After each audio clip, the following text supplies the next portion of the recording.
Donald Trump a finalement renoncé. Il ne placera pas les États de New York, du New Jersey et du Connecticut en quarantaine.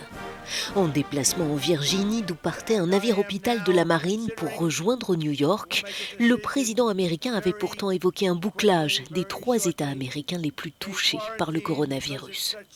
Faute de garantie juridique, il s'est ravisé et c'est une simple recommandation qui a été émise, recommandation aux habitants des 3 États concernés d'éviter tout voyage non essentiel.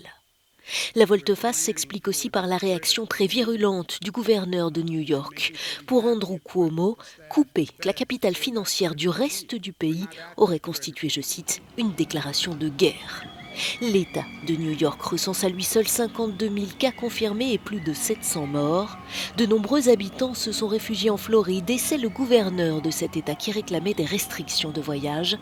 Il leur impose pour l'heure de s'isoler pendant 2 semaines.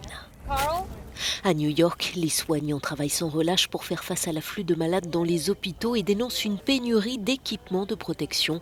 Dans certains établissements, les masques sont rationnés et ne sont pas renouvelés aussi souvent qu'ils devraient l'être.